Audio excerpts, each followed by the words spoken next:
Hi, I'm Tim Goddard, Executive Vice President of Corporate Strategies at Corum Group, and I'm excited to be talking today about Corum's top 10 disruptive technology trends. Now, Corum has a unique vantage point on Tech M&A across the thousands of interactions with technology companies through our educational conferences, the extensive research that we do for our clients and for events like this, and our thousands of conversations with buyers for our clients. We have a broader view of what's happening in Tech M&A than anyone in the industry. It's an advantage that we leverage for our clients, but that we also put to work more generally each year when we develop our annual list of the top 10 disruptive trends that we see driving Tech M&A. We take all those discussions and research and then we synthesize it into the leading list of its kind every year. So if you're a tech company CEO considering M&A, I encourage you to pay close attention. Likewise, if you're a buyer seeking to make acquisitions, these are the key trends shaping your environment. Tech M&A is uniquely driven by disruption because disruption is what drives strategic imperative for buyers. Properly positioning your company in relation to this disruption is critical to getting the true value of your company. Well-positioned companies get sold. So, given all that, let's take a look at our top 10 disruptive trends for 2025. Our foundational trends are those that are changing things at a core level of society, technology, the economy, etc. Gen AI enablement, people-centric productivity, actionable analytics, value chain intelligence, and embedded cash flow. Then there are the functional trends, which describe how disruption is playing out in specific markets and technologies. Focused managed services, health tech continuum, reg tech systems, blue-collar software, and the digitized environment. Gen AI enablement remains our top trend, even as you're seeing, I think, an increase in cynicism more broadly. Now that's the typical hype cycle pattern, and ultimately it's going to be a good thing for a lot of companies, as the hype washes out of the system and leaves the companies who are really creating customer value. Right now, you're seeing the market sort out between really three categories. Companies with good tech, but implemented in a high-touch, customized manner, they risk getting stuck doing proof of concepts until the market passes them by. Then there are a lot of firms who have pasted on a thin layer of Gen AI on top of existing solutions. Now, if you've really found a killer use case, this can be effective, but usually does not drive buyer interest on its own. Where we're seeing the most interest is in robust tools, either purpose-built for Gen AI or built with enough foresight that Gen AI has been able to slot in as a key enabling factor of a robust tool set. That's one half of the enablement concept, but the other half, arguably more active at the moment, is in those technologies and capabilities that are enabling Gen AI itself at every layer of tech infrastructure. This includes unique data sources, LLM management, quality assurance, compliance, orchestration, training, and more. Gen AI is extraordinarily compute intensive as well. Corum client XISS was a high-performance computing and AI specialist acquired by N2 Group to help address this challenge. Electrical power needs are also changing as data center demand is soaring to support Gen AI, and tools addressing this are also in demand. Next up, people-centric productivity remains a key trend even as the employment market continues to shift. While we're out of the depths of the worker shortage broadly, really the entire landscape of human resources is still wildly different than it was a few years ago, and for many industries that shortage is still a challenging reality. So that translates to a steadily strong M&A market in HR tech and other tools that enable companies to attract, hire, retain, and engage employees. Corum sold HireClick, makers of an AI-enabled applicant tracking system, to HCM leader Assure Software to address exactly these challenges. Now, the other side of the trend is the software that helps employees do more with less, improving their productivity, automating drudgery, and letting them focus on the tasks that truly require a human being. Again, vertical market solutions are in high demand here. For example, Corum has done 2 deals in the nonprofit space with productivity-enhancing platforms, with DonorFi, acquired by the Access Group in the UK, and Better Impact, acquired by the Bryden Group in the US. Actionable analytics is a broad term for technology that turns data into prescriptive insights that enable better, faster decision making. This can look like a wide variety of software. It can be visualization tools with the dashboards and the classic charts and graphs, but more often we're talking about features that are or can be embedded in those platforms that can access the right data, run the numbers, and point to optimal solutions. This provides a clear M&A thesis for companies that have good technology that can enable a broader platform.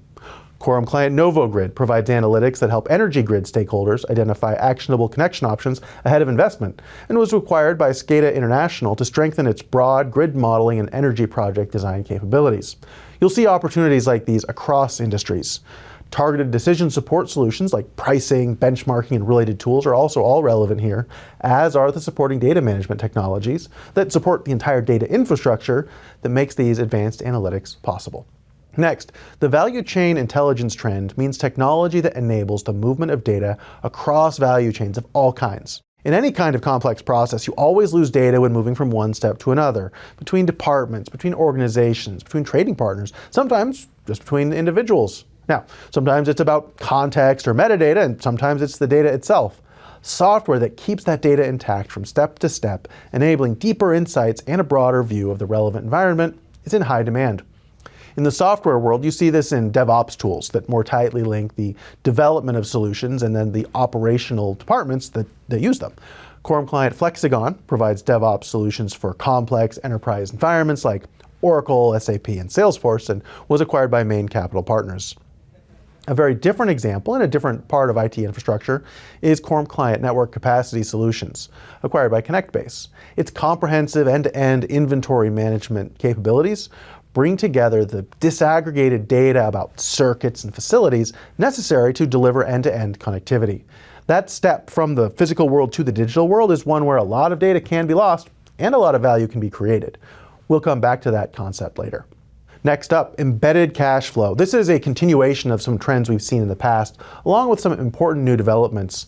It's really being driven by embedded finance on the one hand, financial services embedded into software, and then embedded fintech on the other, fintech and software embedded into more traditional financial services companies. In both cases, it creates significant demand for software companies that enable the movement of money, enabling higher returns by getting as close to that cash flow as possible. The biggest way we see this play out in M&A remains the often untapped value of credit card processing. A wide range of buyers these days seek software platforms that directly facilitate transactions, ERPs, POS, other commerce-enabling solutions that usually are working with one or more third-party processors to make that happen. When the acquirer has its own payment processing capability, they can create a significant new revenue stream in their acquired companies. But beyond payments, we're seeing these sorts of opportunities expand to lending, insurance, payroll, and other ways that money moves and cash flows. Whether the acquirer is a software company with its own embedded financial services capabilities or financial services firm seeking tech, this trend more than most is about the combination between buyer and seller, so a key reason to get a broad view of the market when embarking on an M&A process. Focused managed services continues to be the lens through which buyers view services companies. That includes IT services, systems integrators, consulting, MSPs, software developers, and more, but also tech-enabled services more broadly. Buyers want both predictable, preferably truly recurring revenue, that's the managed part, as well as the deep, specific domain knowledge, the focus, that makes those customer relationships possible. This can be a focus by sector or customer type, like our sale of ClearCloud, a cloud services company serving the U.S. intelligence community, acquired by defense contractor VTG. It can also be about a particular technology type or problem set, like XISS, who I mentioned earlier, the experts in AI and high-performance computing. Now, you've also got technology ecosystems where deep expertise and customer relationships are key across cloud platforms like AWS or Azure, or enterprise platforms like Salesforce, Oracle, ServiceNow, many others. I say this a lot, but it's generally easier to sell a hammer than a tool chest. So that kind of focus can really be the key to getting a deal done. The health tech continuum trend, likewise, is how buyers broadly approach companies selling into the healthcare vertical, and it has been for quite a while. With significant consolidation having swept across the world of traditional inpatient health systems and software, the need for a unified view of patients and their data across the continuum of care, before and after they enter these facilities, remains a key driver of M&A. Healthcare payers have the same needs around data. Corum Client HCIM's data automation and RPA tools for claims management is a great example of this, acquired by Metamora Partners. Meanwhile, providers outside of the traditional healthcare systems of all kinds need comparable capabilities, and niche EHR, patient management, patient engagement, and related tools are in demand. This is increasingly true in those areas that are kind of the root causes of healthcare demand. Mental health and addiction treatment on the one hand, and of course elder care and home health on the other. RegTech systems remains an active trend on both sides of the rules, both regulated industries and the regulators themselves. Technology that more easily enables compliance to the increasingly complex web of international regulations across GRC, EHS, EHD, lots of other acronyms. That's in demand. And then keep in mind, even deregulation adds additional complexity that really needs technology to deal with. Beyond that, the layers of regulation go well past just those from the US government. International, local, industry imposed, the list goes on. This is one of the reasons it's fertile ground for M&A, as niche solutions addressing particular regulations and localities can either be acquired to be part of a broader platform or by financial acquirers who see the opportunity represented by a defensible niche and customers required to stay current. Now, the same is true on the other side of regulation, and that's one of the reasons that local government software has been in such high demand recently. Hence, the majority investment from Quality Standard into Corum Client Intertribal Software, which provides software to sovereign tribal governments across the United States. Frontline workers of all kinds are the beneficiaries of everything we've discussed previously, resulting in our blue-collar software trend. The way that digital transformation is changing the roles of blue-collar workers is one of the key drivers of Tech M&A today. As data and insight gets pushed out more and more broadly to workers, and then back into the system from workers in the field or on the shop floor or wherever else they may be. This is true in the larger blue-collar industries like agriculture, energy, construction, and manufacturing, where Corum has done a number of deals recently. But even within those narrow vertical focuses remain highly engaging to buyers. Corum manufacturing software client QStrat, sold to Embrace Software, for example, has the automotive and fastener industries as its primary focus. Another is Corum client WRM software, acquired by Urbint, facilitating the work of linemen and other frontline workers during storm response for energy and for critical infrastructure. Their process management solution addressing significant safety, reliability, and logistical challenges. It's a great example of the sort of technology driving significant buyer interest. Finally, the digitized environment, where a lot of what we just discussed about workers is happening with the physical environment as well, with the physical world being modeled, analyzed, and predicted digitally, but also monitored by a growing and diversifying number of sensors, and then with increasing digital control of the physical environment coming along as well. You can broadly look at this happening at three levels. At the infrastructure level, particularly the energy infrastructure, we're seeing massive disruption deriving from the rapidly scaling AI-driven data center power demand, and then electrification and the overall greening of power sources globally. This drives pure software deals like NovoGrid's analytics capabilities that we talked about before, but watch for energy management, battery technology, and other solutions addressing these critical needs. One level down from that, you've got the building level digitization, driven by technology like digital twins and building information modeling. It was technology in that space that drove the investment in Corum Client Glider technology by private equity firm Cow Corner. Finally, the area we've seen maybe the most activity is at the asset level. Lots happening again in manufacturing with technology like real-time location tracking systems, Corum Client Sevio, acquired by HID, and equipment effectiveness monitoring. Corum Client OEE Systems, acquired by MateMaster.